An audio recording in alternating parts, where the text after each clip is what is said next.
Les Fiscales, l'émission qui fait le tour de l'actualité fiscale.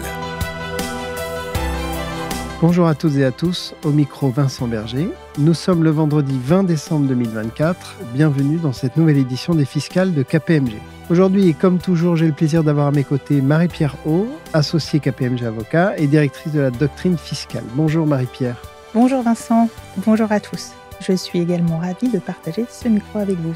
Nous consacrons le programme de cette édition au projet de loi de finances pour 2025, ou disons plutôt un point d'étape sur sa procédure d'adoption. Comme vous le savez certainement, ce projet de budget, présenté le 10 octobre dernier, a été rejeté en première lecture à l'Assemblée nationale, après avoir été longuement discuté par les députés et aménagé en profondeur. Le Sénat a ensuite examiné sa première partie, le 2 décembre, avant que ne soit votée la motion de censure lors de la discussion du projet de loi de financement de la Sécurité sociale à l'Assemblée nationale. Après ces multiples péripéties, Marie-Pierre, où en est-on du parcours législatif ? Mercredi 4 décembre, les députés ont censuré le gouvernement Barnier par 331 voix sur 577, rejetant par là même le texte du PLFSS dans sa version pourtant issue de la CMP et sur lequel le Premier ministre avait engagé sa responsabilité. Son gouvernement a été contraint de démissionner et même si un nouveau Premier ministre a été nommé en la personne de François Bayrou, nous sommes dans l'attente de la composition de son gouvernement.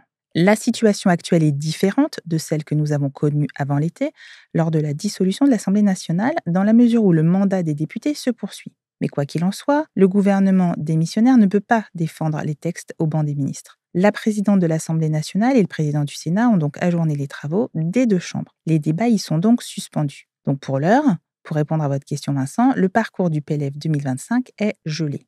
Le budget 2025 s'inscrit donc dans un contexte complètement inédit, exceptionnel. Jamais une telle situation ne s'était produite au cours de la Ve République. Or, la fin de l'année approche. Et donc, selon quel calendrier peut-on espérer un vote d'une loi de finances pour 2025 ? Et surtout, quelles sont les modalités offertes par la Constitution pour y parvenir ? La Constitution offre plusieurs options, heureusement. La première, que je qualifierais d'option nucléaire, permet, après l'expiration des délais constitutionnels encadrant l'examen par le Parlement tant du PLFSS que du PLF, une mise en œuvre par ordonnance de ces textes dans leur version initiale. Cette option est juridiquement possible, mais n'a jamais encore été utilisée. Je comprends donc qu'elle est politiquement difficile, même si juridiquement possible. Vous nous dites, Marie-Pierre, que plusieurs options existent au regard de la Constitution. Oui, et l'option qui s'est imposée est celle du vote d'un texte d'urgence, ce qui revient à reconduire provisoirement le budget de l'année précédente. Le gouvernement Barnier avait pris la précaution de saisir le Conseil d'État d'une demande d'avis sur l'interprétation de l'article 45 de la loi organique des lois de finances, qui prévoit, en cas de dépôt tardif d'un PLF, le recours à un tel projet de loi d'urgence. Dans son avis, le Conseil d'État confirme que dans les circonstances actuelles, le gouvernement devait s'inspirer de cet article pour aboutir à la promulgation avant le 1er janvier 2025 d'une loi spéciale l'autorisant à continuer à percevoir les impôts existants, et ce, jusqu'au vote de la loi de finances de l'année 2025. Ce texte a pris corps dans le projet de loi spéciale voté lundi 16 décembre en séance publique à l'Assemblée nationale et adopté conforme mercredi 18 décembre au Sénat. Cette loi spéciale est donc adoptée, mais intéressons-nous maintenant à son contenu, Marie-Pierre. Est-ce que vous pourriez nous en dire un peu plus ? C'est un texte très court, de 4 articles. Il se limite aux seules mesures d'ordre financier nécessaires pour assurer la continuité de l'État et le financement des services publics essentiels. Il permet de collecter les impôts déjà existants dans les conditions fixées par les lois et règlements en vigueur en 2024.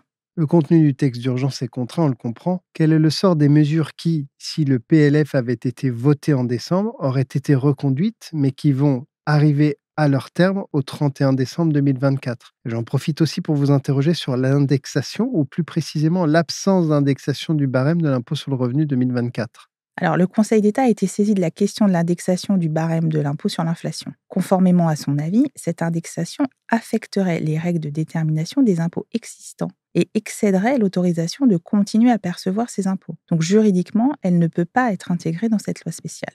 Un amendement avait quand même été adopté par la Commission des finances de l'Assemblée nationale au terme de discussions tendues. La présidente de l'Assemblée nationale l'a déclaré irrecevable et il n'a donc pas été discuté en séance publique. En effet, l'indexation du barème 2024 sur l'inflation devra attendre le PLF 2025.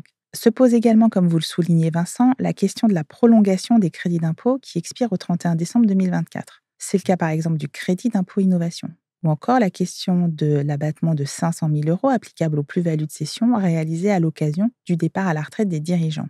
On comprend donc, Marie-Pierre, qu'avec cette loi spéciale, la France peut lever les impôts et engager des dépenses dans la limite de celle de l'an dernier. Mais il n'en reste pas moins que les effets de cette loi spéciale sont provisoires et qu'un projet de loi de finances initial pour 2025 devrait être voté. Dans ce contexte, quels sont les scénarios envisageables? 2 alternatives semblent possibles pour ce PLF 2025 version Bayrou. Premier scénario, le futur gouvernement reprend le texte Barnier et l'amende de telle sorte à trouver des compromis acceptables pour les parlementaires. C'est l'option poussée par Laurent Saint-Martin, le ministre du Budget démissionnaire, mais il est difficile de dire aujourd'hui si cette hypothèse se confirmera bien. Deuxième scénario, le futur nouveau gouvernement dépose un nouveau PLF, mais le temps joue contre cette option et laisse planer un flou qui génère donc de l'insécurité pour les contribuables, entreprises comme personnes physiques. La session parlementaire reprendra le 14 janvier, durant laquelle François Bayrou fera son discours de politique générale. Marie-Pierre, de nombreuses entreprises clôturent leurs comptes au 31 décembre 2024. Comment doivent-elles considérer les questions fiscales en termes d'impôts sur les sociétés ou encore de CVAE? Aujourd'hui, seules les dispositions en vigueur sont applicables, qu'il s'agisse du taux de l'IS ou de la CVAE. Les mesures qui étaient prévues dans le PLF 2025 version Barnier ne font pas partie du corpus juridique. On attendra la reprise de la session parlementaire de mi-janvier pour en savoir plus. Espérons être fixés rapidement, que ce soit pour les entreprises comme pour les particuliers. Cette incertitude budgétaire historique s'inscrit dans un contexte déjà très incertain et favorise une forme d'attentisme sur les investissements. Cette émission est maintenant terminée. Vous pouvez suivre l'actualité fiscale et la loi de finances 2025, notamment sur le site KPMG Avocat ou encore le compte LinkedIn de KPMG Avocat et également dans l'application mobile Radio KPMG à télécharger dans l'App Store ou Google Play. Toute équipe de Radio KPMG vous souhaite d'excellentes fêtes de fin d'année et nous aurons le plaisir de vous retrouver à la rentrée pour prendre des nouvelles de l'actualité fiscale. À l'année prochaine. Les Fiscales, une émission de Radio KPMG.